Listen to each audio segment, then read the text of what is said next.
Hey, this is Marcus Washington, MTC Media.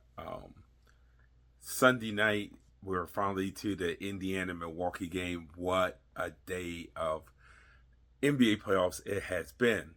But I think what's most significant is the 2025-26 season for the Los Angeles Lakers started today. It started today after they lost and fell down 3-1 to Minnesota. And there's a whole bunch of questions. And it's going to start with the front office and what Rob Palinka does in the offseason. Because say what you will about Nico Harrison. Nico Harrison put a team together that made it to the NBA Finals around Luka Doncic. Now, people hate him now, but he did do that. You can't take that away from him.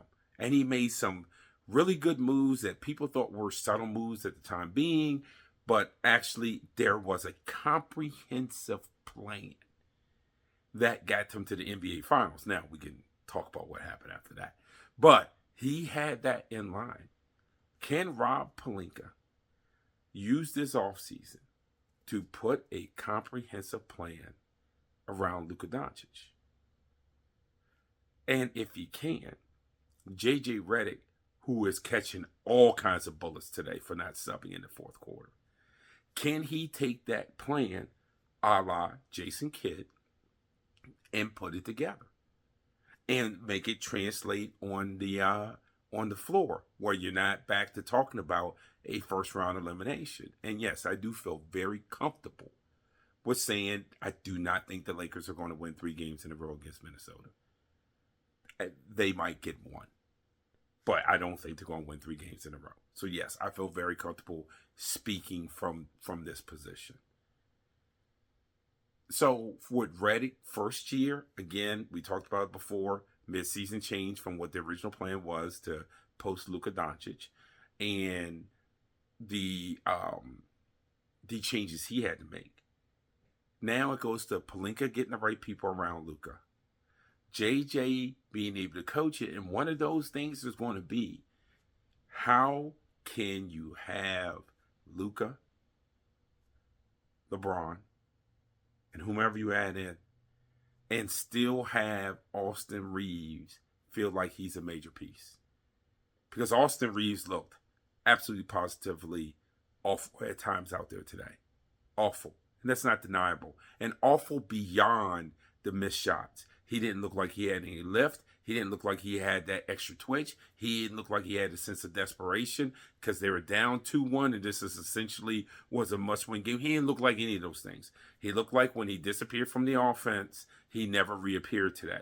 And that's one of the things that Shaq always talks about.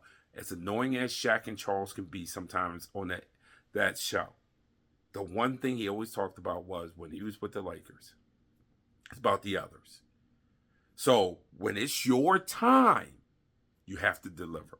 You don't get all of the goodwill that Shaq got, that Kobe got, missed shots, work your way into the game, and all that sort of stuff. No, the others had to deliver. And right now, Austin Reeves, how this team is constructed, he's one of the others. Along with he's a higher other than Rory Hachimura. He's supposed to be kind of like that Robert Ory, that guy that can deliver whenever you need from deliver, or at least a reputation of delivering whenever you need to deliver. But he didn't show it today. He showed it as a guy who felt like he didn't get in rhythm early or was struggling to get in rhythm as the game went on, and as Minnesota adjusted to how they were playing LA, playing them and funneling them to the corner and then using their length defensively. He just didn't seem like he was there. And when the ball got to him wide open, he wasn't ready to make shots. That's part of the job. In the NBA is a make league. It's not a miss league. You want to watch a miss league? Watch college basketball. College basketball is a miss league. NBA is a make league, which means if I haven't taken a shot for 7 minutes and I'm one of the others, oh, when that ball swings to me and I'm wide open, if that's my job, that's what I'm getting paid to do. I got to hit that shot. I can't say, well, I haven't taken the shot in 7 minutes. That's not how it works. That's what makes the NBA so hard. That's also what makes those guys so good. Because there's so many guys in the league that's their role. The majority of the NBA, 99.8% of the NBA are role players. It's that small 0.2, the Lukas, the Jokic's, the Giannis's, they get to play that way. But that's like 0.2% of the NBA. The rest of the NBA is role players. So you got to be able to fulfill your role especially on the highest stage. Because you know how the NBA playoffs are. And you know how it's viewed. And that's going to be a challenge to JJ. Because JJ is going to have to learn how to get those guys where he needs to get those guys at the time he needs to get those guys in. That's why coaching in the NBA is so hard. People just keep thinking, oh, anybody coaching the NBA, just sit on the sideline, players, blah, blah, blah, blah. No, that's why coaching the NBA is so hard. All this stuff is difficult. So it goes from Pelinka to JJ, and it's finding the others. And that's what the Lakers off-season is going to be. And, it's going to be finding a big. I think they still need an athletic switchable wing that's younger. It's those little things. You don't need to go out and get another superstar. Not saying that. But you're going to have to be able to do what Nico Harrison did in Dallas. And then you're going to have a Jason Kidd-like coaching acumen to take those pieces and put them together so you're not out in the first round again.